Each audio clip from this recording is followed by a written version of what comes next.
Welcome to Pursuit Perspective, where we elevate C-suite thought leaders in tech, medtech, finance, and media.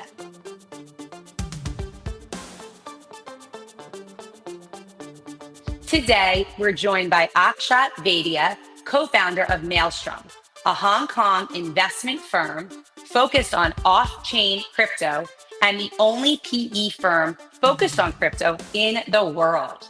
Welcome. Hey, how's it going? Thanks for having me. Thanks for joining us. So, traditionally, right, you're in Hong Kong. We're taping this as of Thanksgiving, so we're fortunate to be in the same time zone. So, tell us about your fund, your background. What brought you, I would say, maybe to Hong Kong to begin with. Yeah, so I moved to Hong Kong in 2019 to join a predecessor firm to Maelstrom, the firm that we're running now. It was called BitMEX Ventures, which was the venture arm of the cryptocurrency exchange BitMEX. And for those who don't know, BitMEX was at one point the largest exchange in the world in terms of dollars notional, larger than Binance, Coinbase, et cetera. This was back in the day when I joined in 2019. And the founder, Arthur Hayes, is my co-founder now of Maelstrom.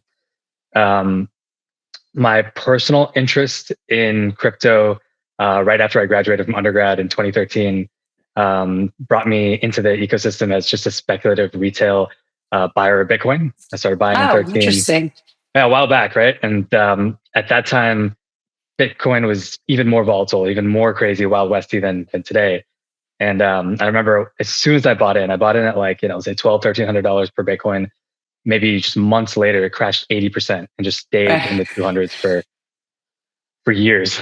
And at that point, I was just convinced, okay, I kind of got scammed there, and I got caught up in something I didn't really understand, which is true on both sides of it, right? I didn't understand the downside, but I also didn't understand the upside that would eventually come. Right. But I was working in management consulting at the time, just like my day job, and dabbling in crypto on the side. And then in 2016, 2017, Ethereum came out, which is kind of like the first time smart contracts were actually properly commercialized.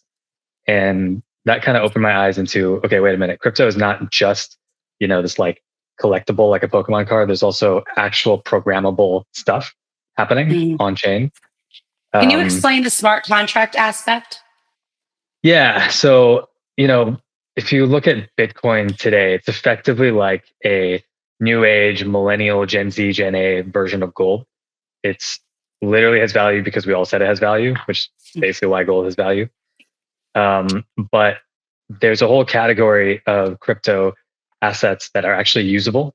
So you have like Ethereum is a good example. Solana is one that's people have heard of. It's a competitor to Ethereum in many ways, to run other transactions. So you can think of it more of like a decentralized computer in a sense. So there's actually utility. So people often used to compare Ethereum to digital oil. If Bitcoin is gold, then Ethereum is something you actually use up and consume to do stuff. So that started, the experiments began in like 16, 17. Ethereum did its ICO at that time. I was at that point in time working in private equity, working on like veterinary lab roll-ups and trucking businesses and stuff completely unrelated to what I do now. And it really caught my imagination, caught my eye, and I kept monitoring, started buying into Ethereum at that time as well. And there was a bubble that happened in 2017, 18, 19 that was basically a series of white papers that were imagining businesses built on those smart contracts. And a lot of those white papers, they imagined some pretty cool stuff that eventually did happen. But at that time, they were literally scams. They would publish a white paper that they were going to launch a token. They launched a token. They never actually did what they said they would. So I got caught up in a lot of those and lost a bunch of money as well. Why do you think the smart contracts, I guess, worked, and why didn't? And this is probably educational for myself and anyone else not as close to the space. Why wasn't crypto able to mirror that aspect at that point? I mean, it was the crypto industry tends to work in bursts, right? So there'll be like a burst of innovation, and the founders and innovators of that vintage can only take it so far until something breaks, right? And then everything crashes and burns, and then the next vintage takes it further. And each time the innovation, they kind of take the flag a little further forward. Got it. So that was just the first iteration. People were just imagining, okay, what can we do with smart contracts? Hmm. Um, so it was kind of like day one of that, and that's when I sort of realized that crypto is there's something more here than just buying Bitcoin and holding it and hoping other people buy it for more than you pay for. Right. So at 19, I started looking for jobs in the crypto industry directly, and there weren't that many options back then. There was like Consensus Ventures, there's Coinbase Ventures, BitMEX Ventures, where I ended up joining, and I moved out to Hong Kong in October 2019 to join BitMEX Ventures. That was Oh, the job I okay. got, and That's what got you out there. exactly that's when I moved to Hong Kong. I was in the middle And of your the love of crypto, you were really decided like this is like you were kind of flirting with it a little bit. Like you were like, this is kind of a volatile relationship, so I'm not going to commit to you, but I'm going to keep right. experimenting. And then you decided like, I love you. I'm Yeah, pretty relocating. much. We almost got divorced a couple times, but yeah, Exactly. there was still You tried to stay away. You were like, let's have no contact for a little bit. exactly, but it drew me back in. So That's I got awesome. drawn back in, and I moved to Hong Kong for that job, right? And it was Yeah. I was always interested in like developing markets and stuff, but I never thought I'd actually live out there full time. Yeah. That's Um, a big deal moving like so far away from your friends and family. it was, yeah, and I was in Chicago prior to that, so even just like climate wise, I went from wintry, snowy Chicago to balmy, subtropical Hong Kong. Wow. I made a few different shifts at once, right? It was like domestic, like normal job to foreign job, PE to crypto, and late stage investing to early stage investing. So kind of three jumps at once. Did you have Um, any like concerns or fears, or you were just totally like, I see what's happening. I see I'm doing this huge change and I'm just ready for every single thing that comes my way, like just excitement. yeah, I was really chasing the excitement more than anything. I had been dabbling in crypto at that point as a retail investor for 6 years, so it wasn't like completely strange to me. Right. But I remember when I was leaving, the partners at the private equity firm I was working at, they were really concerned for me, and they kept saying, "All right, good luck." And on my last day in the job, they told me there will be a job for you here if this Oh, blows goodness. up. And I did really appreciate Wow. that. That is, yeah, I mean, that is nice. It wasn't like that typical threatening, making you feel bad. They were genuinely thinking like, you're going to need us and we're Yeah, here for you when you do. exactly. Yeah, so I appreciated that mentorship kind of mindset. Um, Yeah. What but did your yeah, family think about it?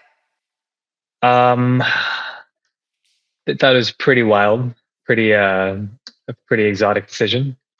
But I think at that point, by then they had seen me make enough small decisions like that in my life to where they said, okay, this is the natural extension of the other This is stuff he's you. done. This is what you're doing. Yeah. But it seems like Yeah. it's all worked out, right? Clearly. So, Yeah. So, I and you have mean, to follow that intuition that you have. I mean, just I'm pausing on this for a little bit because I think that people really underestimate their own intuition. And like, sometimes it's almost like, especially if people are concerned for you, um, and think you're wild, that it might even be reinforcing your intuition even more because only you know what's going to be driving you. that's a really good point. And I've thought about that exact thing that there's been decision points in my life where I actually welcome and prefer when people say, hey, slow down, maybe you shouldn't do this. Because then it's a real test case in your own mind to see how much conviction do I actually have for this. Right. So I forgot what religion it is, but there's one religion where if you try to convert to it, they basically say no and they reject you 3 times or something like that to test your conviction. And I think that's true of any decision. You want to have loved ones around you who are like really testing you and making sure you actually Yeah. care about what you're doing. Yes. So that happened many times, metaphorically speaking.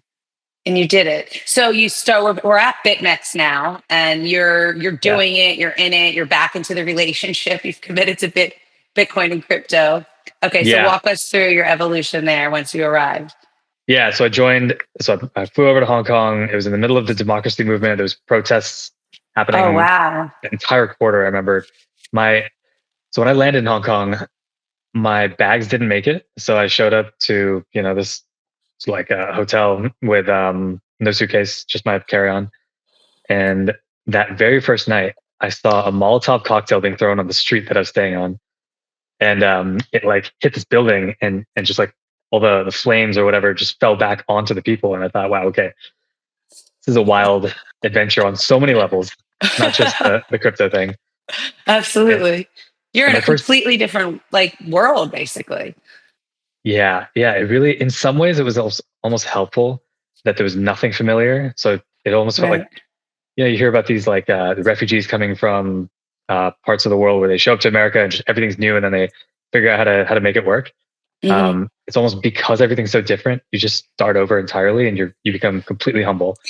And you're not, Um, that's interesting because then you're not attached to, like, there's this big change that's going on. So inevitably with any change, there's a pre-change and a post-change. And then once yeah, you're in the change, that's your past. And so yeah, it's like you could detach from that and be totally immersed in the present and just go yeah, and not have any of those attachments that people tend to have that can yeah, be, hard when you're trying to move in a different direction. yeah. No, that's a really good point. I think it shows up in small ways too, right? I remember thinking about this, that when I started getting paid in Hong Kong dollars when I moved to Hong Kong, that basically was the final death knell in killing my scarcity mentality, because it wasn't Mm, money. It was just monopoly money. It was like, okay, now it's just like points in a video game. And it just, yeah, it kills all the legacy baggage in your mind when you just replace all the vestiges that you're used to being anchored to with new stuff. So mm, that happened on every level, moving to Hong Kong and working in the crypto industry. I love And that. my first day in the job, BitMEX again, back then was the king. It was like Binance, it was Coinbase. Hmm. Very first day in job, I walk into the office, and I get pulled into a meeting with the CEO, who was Arthur Hayes at the time, and I didn't know him. Obviously, I just had heard about him, read about him, saw his Wikipedia page, um, and we're immediately talking about potentially acquiring a competitor, a pretty large competitor. Um, and I think that kind of trial by fire, just being thrown right into it, was intimidating, but it's really the only way you can learn. Right. And ended up doing BitMEX Ventures for almost 3 years. That the remit expanded. I got promoted. I eventually became head of corp dev and head of ventures at BitMEX. Awesome. So Did that for over perfect three for years. someone that loves to try new things and tap into imagination and just such a perfect fit, I feel like. Yeah, it was definitely a launch pad for growth. And Yeah. during those 3 years that I eventually took over that remit and that mandate, um, BitMEX, the exchange, went through some wild stuff. There was some ups and downs, and eventually the business got leapfrogged by some competitors, namely Binance and then FTX briefly, until that went down. Um, Yeah.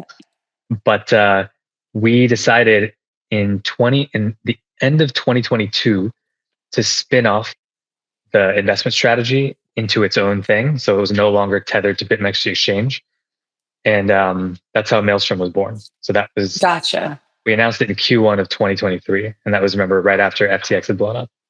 Hmm. Interesting. So that's how Maelstrom was born. We started off as strictly a venture shop on day one. Last year, we launched a liquid arm, and I can explain what each of these are in crypto. Mm. And now, currently, we're working on a private equity firm focused on crypto. So these are the three legs so far of Maelstrom. That's amazing. So yeah, let's talk about the PE farm aspect where your new fund focuses on. My understanding is mid-sized, profitable, off-chain crypto companies, infrastructure, data. Right. Tell us a little bit about what you're trying to capitalize on there. Yeah. So in crypto, there's a bunch of ways to dissect the industry, but one way is there are on-chain businesses and there are off-chain businesses, and these are Mhm. distinct in that on-chain businesses have tokens, right? Now, within that, there's a million ways to cut it, but I mentioned two layer ones, for example, are Ethereum and Solana, which are used to underpin the rest of the crypto economy. Then on top of that, you'll have apps that are like, they're called decentralized apps, or dApps, that are the actual businesses that use Ethereum or Solana to run their businesses, but they'll have their own Right. tokens. Um, that's kind of the Specific to on-chain their, like, it's world. almost like their currency for their company? Yeah, Or I mean, how does that work in terms of when you say they have their own tokens? yeah, they're kind of like, I mean, you can DeFi is a good example where you can see how this works most easily. Um, their tokens, for let's say a token for a DApp in DeFi, is essentially like a unit of their trade that they're trying to sell you, right? So, in traditional finance, there are these trades that hedge funds have been running, strategies that hedge funds have been running for years and years, that are basically entirely contracts between companies, and they're pretty convoluted and complicated. They require a lot of lawyers, and it's very difficult to trade these unless you're upsized. In crypto, those same contracts are turned into units that are tradable on chain and infinitely divisible. So anyone sitting in a basement in Russia can run a profitable trade that previously a hedge fund in New York Got was it. the only It's one just that a could do. it's a small piece of it, but for an individual, it's a lot. Yeah, exactly, and it can scale up infinitely, right? And Hmm. so Hmm. you can build basically you can build like a decentralized hedge fund on chain Wow. with a team of 15 that can grow AUM to the hundreds of billions theoretically. That in traditional finance would require a team of 20,000 people, right? Oh, wow. Wow. Um, which is why you see in crypto on-chain businesses, that is, these businesses are extremely efficient. They'll be super profitable businesses that make as much as say BlackRock with maybe 50 employees. So that's the on-chain ecosystem, but our private equity fund is focused on the off-chain ecosystem. Right. And off-chain, it's much simpler for anyone coming from the outside world to understand. This is just Okay. like a normal business with a normal cap stack. Um, they derive their revenues from the industry, doing things like data analytics or infrastructure, trading infrastructures, different um, parts of the stack that don't actually touch tokens. So an example is Coinbase, right? Coinbase is not an on-chain business. They have nothing on-chain. It's entirely just Hmm. an off-chain business that derives revenues from the crypto industry. That's like an off-chain business. On-chain businesses are usually not really acquirable. Okay. Interesting. So the companies that you're looking for them to grow through acquisition and lead them or invest in them through that process, I figure.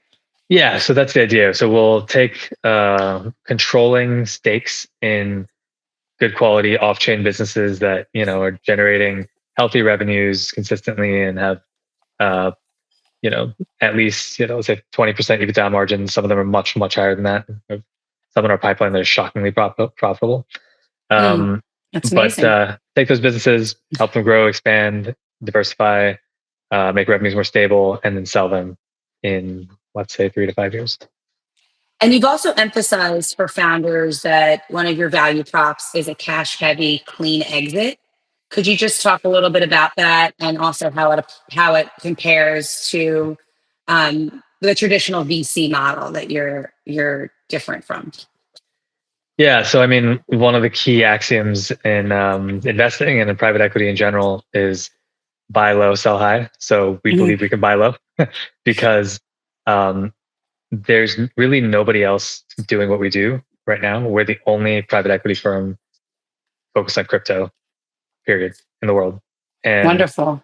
that means there's very few buyers for these businesses. And Right. um, right now, the only buyers for businesses like this are strategics within crypto. And they tend to acquire businesses using pretty stock and token heavy offers. So, for founding teams that are selling their businesses to these strategics, they tend to get locked up for 2, 3, 4 years. They Mm, become glorified mid-level employees at these new acquirers, and a lot of the consideration is in something they have no control over, which is the shares or Coinbase stock, for example, or tokens if it's Binance BNB token, that they have no control over, right? And so we believe, and we've seen there's a receptivity to this. We can come in at valuations that are much lower, but because our offers are cash heavy, founders are more likely to go with us. So our entry valuations are much better. And as a you, when you result. say strategics, you're talking about corporates.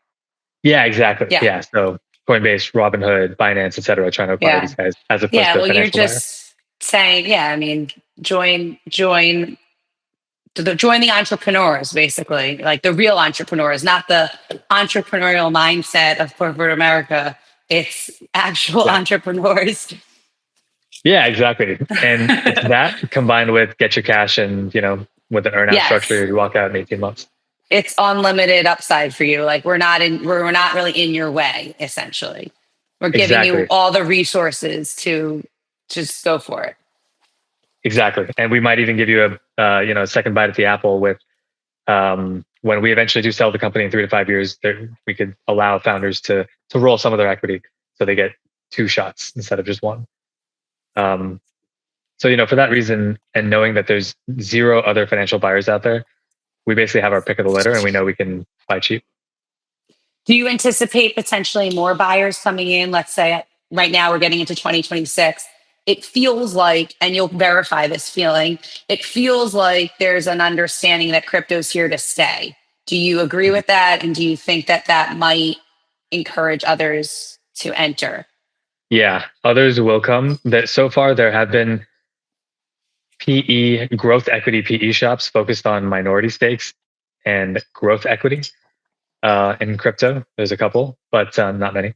But zero focused on buyouts, and I think eventually more will emerge.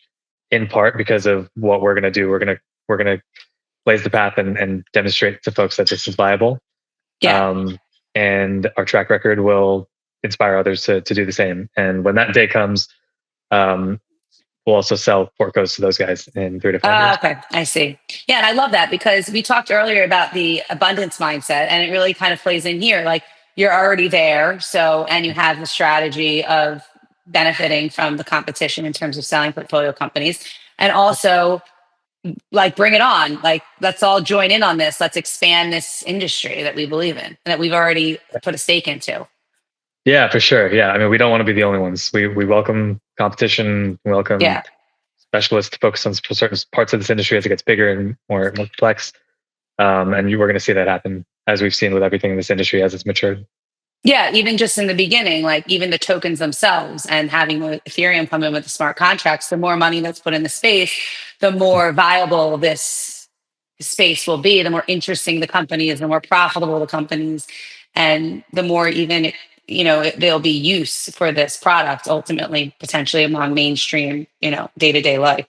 Because I think Yeah. that's where a lot of people are going. Like, okay, when can I start buying things like in my day to day life with crypto? Like, when is my Apple Wallet not just connected to my credit card and it's mainstream connected to crypto? That would be very interesting. Yeah, and you're starting to see a little bit of that happen. I noticed the other day I was buying some seafood online, and Stripe had the option directly embedded within it to pay with USDC. Mm, Unimaginable even a year ago. yeah. The world has changed so much. Yeah. And what are you seeing in Hong Kong in terms of where they're at with embracing this space compared to the US, if there are any comparisons to make? Yeah. So throughout the past, I'd say this year was the first year that the US started to leapfrog the others. But for a while, it was basically Hong Kong, Singapore, and Dubai that were at the forefront of crypto friendly, blockchain innovation friendly regulations. Hmm. But the issue with places like Hong Kong, Singapore, and Dubai is that while they're quick to be pioneers in a space because of their relatively authoritarian structures, political structures, they're Hmm. also quick to go the other way when things don't go well, right? Right. So when FTX went down, you saw pretty meaningful backlash, specifically in Singapore, which prior to that, because they were big investors in FTX through Temasek. Prior to that, they were very crypto forward. But when FTX went down, they went the other way, and there was an exodus out of Singapore.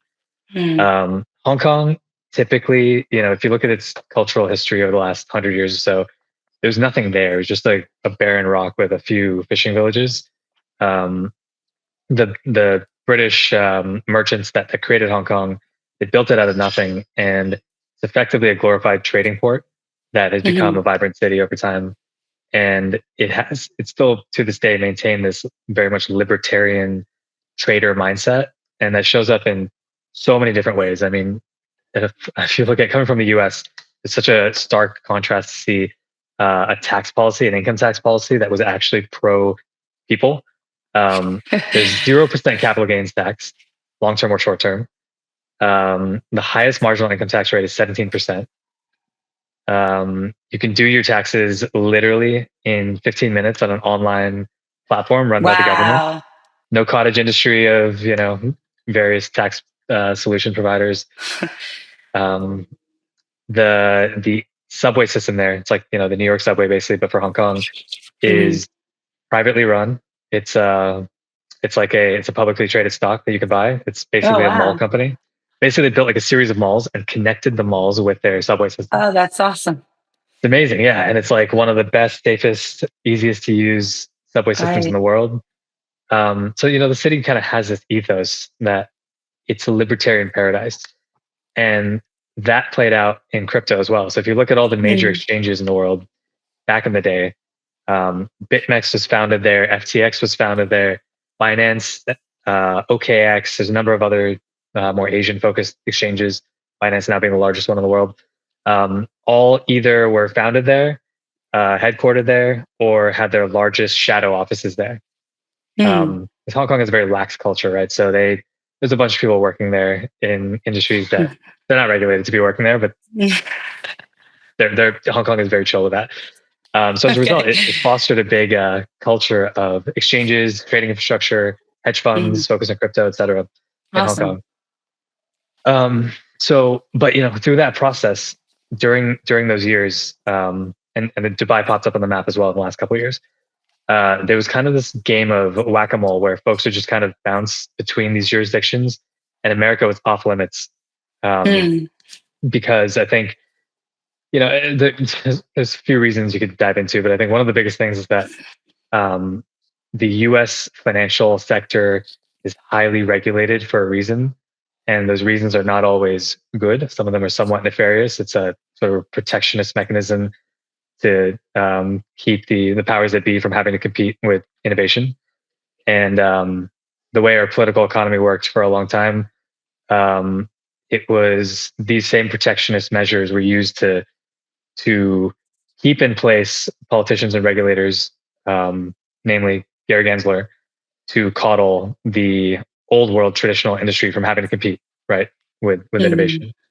That started to shift in the last election cycle, as well as with the likes of BlackRock and many TradFi names realizing, okay, we're kind of starting to understand what this crypto thing is. Let's incorporate this into our business model because it's a growth area, right? So it started off with these ETFs. And now there's a number of other ways these guys are participating in this industry. And now this year you've got companies, basically everybody has a stablecoin strategy, right? If you Right. don't have one, you're going to be irrelevant in 5, 10 years. The world has changed quite a bit, regulatorily speaking. We've got regulators in the CFTC, SEC, et cetera, that actually understand, where fintech stands today and where our future is headed. And with the passing of the Genius bill, uh, it's clear that this is more entrenched. So, what I'd said earlier about some of these other jurisdictions kind of flipping back and forth, Mhm. depending on how the authoritarian government at the time feels. In America, once these changes are made, it's very, very, very hard to reverse them. There might be a partial reversal Right. if something breaks, but it's not going to be a permanent reversal. And can you go over for those that want to know what this Genius Bill is, and just a little bit more simplify what that is and why it's going to be advantageous for crypto? Yeah, I mean, to put it very, very simply, it basically just enshrined that stablecoins are real, legitimate business models. Hmm. And stablecoins, if you look at how those work, they are essentially, it's kind of like an a very asset light, sorry, a very team and operational light on chain asset manager that mints you a digital dollar, USDT or USDC, and collects the net interest margin on each dollar that they've minted for you as their revenue source. So it's kind of like a bank. Hmm. Um, and these are effectively unregulated banks for a while. And the Genius Act, now Genius, I guess Genius Bill has turned into a Genius Act, enshrines that as a legitimate business model onshore in the US. And now they can be regulated. That's really the next step. Exactly. And now they can actually be regulated, and the efficiency gains from that can percolate throughout the And once industry. it's regulated and ingrained in the US financial system, what you're saying is we're set. We're in there. It's there. It's going to be very hard to reverse that, which paves a pathway for expansion of crypto. Exactly. Yeah. So stablecoin, if you look at what products in crypto, people used to ask me, I remember back when I first entered the crypto space, well, what is crypto used for? Give me one use case, right? And the first use case truly was digital gold, right? That's it. Bitcoin, people hold it. The second use case that really got product market fit was stablecoins. Um, it's just a vastly superior version of the US dollar in Mm. literally every single way. It's more efficient. It's infinitely divisible. It's entirely on chain. Doesn't rely on any gatekeepers. It's good for U.S. soft power, hard power. It promotes re-dollarization. You look at. I was just in Argentina for a business trip last week. Oh, Um, Folks are using USDT and USDC in ways that they never could before with the analog traditional finance model of the US dollar. And this administration has really understood that mhm. wait a minute, this is not only is it not a threat to the US dollar, this is actually the best gift to the US dollar that it's ever gotten in its history. So I think as a result of that, we've seen the government kind of shift in favor of it, and that's now a bipartisan perspective. And you're going to see the effects of this percolate throughout the industry and the economy more broadly. Why is crypto the best gift to US? What are the reasons that you say? So one of the biggest threats, so U.S. power and hegemony is largely maintained on the back of the U.S. dollar, right? We've got this kind of like beautiful flywheel where we control the financial rails for the entire world, and we can cut anyone off when they do something we don't like. We've done that with Iran, we've done that with Cuba, we've done that with North Korea, et cetera. Um, and that basically makes us, I'll give you an example. In Hong Kong, when there was the democracy protests, there was the chief executive of Hong Kong. Her name was Carrie Lam. The U.S. government at that time, the Trump administration, sanctioned her, and she wasn't able to get paid her annual salary, which is like some 600K USD a year, through any banking rails in her own country, nothing to do with the U.S. Wow. because we had sanctioned her, right? So that's the power of the U.S. dollar. That we control the Right. financial rails, you control the world. That our primary rival and adversary can't even pay their own government employees without a lot of hassles. So there's always been this talk of from our rivals in the world of trying to de-dollarize and replace that hegemony with Right. an Right. alternative Wanting order. to get rid of that power struggle that doesn't work for everybody else. Yeah, exactly. That And dynamic that doesn't work for the rest of everybody else. yeah, for anyone, if you accept Pax Americana, okay, it's great. But if you, for some reason, think you want to create a Russian equivalent or a Chinese equivalent or whatever foreign equivalent, then it's kind of hard to do that with this roadblock. And they've been working on that. But the private sector in America and abroad basically gifted America stablecoins and said, "Wait a minute, here we're going to take your currency and level it up to a vastly superior, vastly more efficient, easier to use currency that's more accessible to more people for free. You don't have to incubate it, and not only that, you can even chase us abroad and make us feel like criminals. We'll still do it because it's profitable for us." And that's exactly what happened. And now we're bringing it back on shore and harnessing this Gotcha. power. Yeah. And just also, I think this lends itself to discussion of the dynamic between US and China and the broader opportunities in Asia that has been a source of contention for, I mean, so many years, right? But even just if you look at the past 5 years as a boiling point, where what role do you see crypto playing in breaking through that tension of everybody's kind of wanting to use this now, and now we can maybe better Mhm. exchange money and do business in a different way? Where do you see that fitting into this dynamic? Yeah. So some of the original libertarian, anarcho, um, philosophies that drove the first couple waves of Bitcoin adoption, a lot of that at this moment has become quite diluted, but it still remains, right? Ultimately, it's a lot harder. Well, it's effectively impossible to censor money on chain.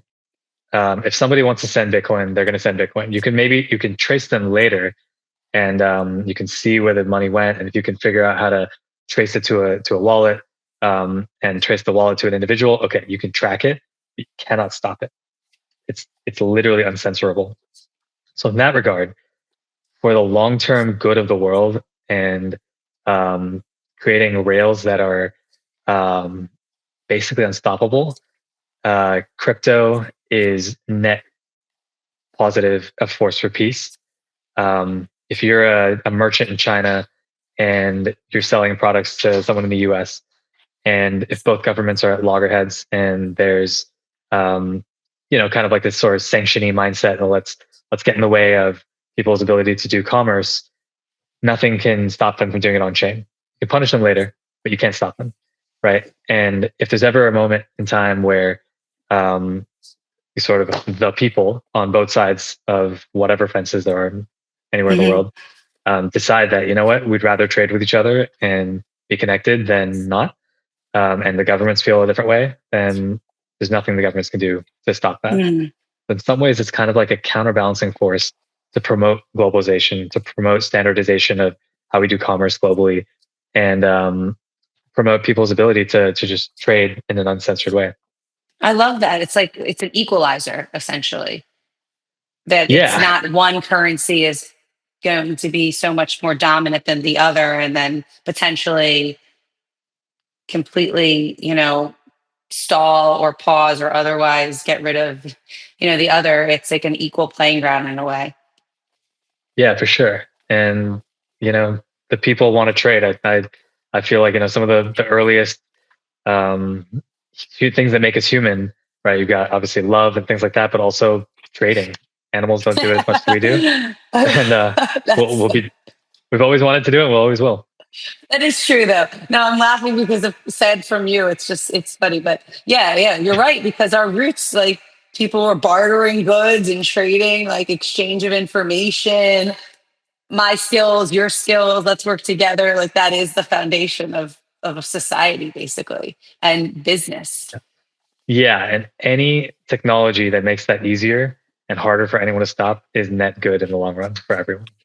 I love that. I love that. That's amazing. I have not heard someone speak about it in that way. And that's really an interesting, that brings me peace because I like those kinds of bigger topics of, you know, spirituality. So I'm into that for sure. Yeah. Now, is there anything else that you want to talk about in terms of the current environment? Some news, like for example, is there anything in terms of interest rate expectations? Again, because we're kind of looking in 2026. Anything in the next 12, 18 months that how, if at all, would interest rates affect your investment strategy or your business? Or do you operate irrespective of the interest rate environment? Yeah. So, crypto is it's an early stage risk on asset class. So lower interest rates tend to do that better, right? For most crypto businesses. Except for stablecoins, by the way, because those are net interest margin businesses, right? So they actually thrive on higher interest rates. But Oh. most of the crypto assets prefer lower interest rates. It's reflexive to that, like any new industry. But for us, we take a very long term view. Our venture book takes, let's say, like a 2 to 5 year view on each of our individual investments, but we're seeing this as a 100 year transition. And our liquid book, which is more like a hedge fund that just buys and sells cryptocurrency assets on chain, that's a little bit more reactive to interest rates in the short run. Okay. And then our private equity strategy, pretty independent. We're just looking at if anything, a downturn is good for us because we'll be able to buy assets more cheaply. And Hmm. we're fundraising for that now. But once that fund closes, we'll deploy now and then sell probably in a lower interest rate environment going forward. Hmm. Hmm. That makes sense. And in some of the final questions, I'd love to just hear about um, the multi-generational thinking that you guys have in terms of your investments. You've talked about concept of time and the centennial portfolio. Can you Mhm. address what that means? Yeah. So when I first pitched Arthur um, on the family office structure, I had called it the 100-year portfolio because he was a young, freshly minted billionaire. Um, there's plenty of billionaires, but there's not many billionaires who are in their 30s, right? That's quite rare. Yeah. And I told him, like, look, you can come into these assets that are super early and very mispriced. And yeah, this was back in 2022 summer. That's like things like water rights, AI, life sciences, crypto, et cetera, and take a very long, 3 generation long view. Um, and so that was my initial pitch. Let's build the 100-year portfolio. Let's touch many different asset classes. And he liked the concept, the thinking, but narrowed it down to what we're focused on, which is crypto, which is a good Hmm. decision in the end. Um, but I think that it still underpins the way that we think about our investing strategy. Where, if you're investing in the internet in the '90s, you don't see this as uh, a short-term trade or a flip in the same way that maybe in like lower middle market private equity you might, where there's a business. Okay, there's this trucking business in the Midwest, and this will be good for. It's not part of some broader mega trend of 100 years. It's just you Right. buy it, make it better, sell it. But if I you're like investing in that. internet in the '90s, you're taking this view that civilization is changing forever, and Mm, the vast majority of the new value is going to be created is going to be in this space. So um, while individual deals might last, a standard investment period of 5-7 years, and you might exit most of those, each individual deal is going to teach you and be a building block to the next deals, and it's cumulative. So the strategy and this industry we're treating with a 100-year view in mm. sight. Um, and I think there's really no other way to think about it if you're touching a new industry like this. That's incredible. And it also relates, I feel like, to your motto, which my understanding is we are entropy. Yeah. So it's implying a chaotic, powerful force and saying and you're the only PE firm in the space. So you're saying we're you the vision for the future. We're gonna take you, we are taking you on the path forward, basically. Yeah, yeah, exactly. It's an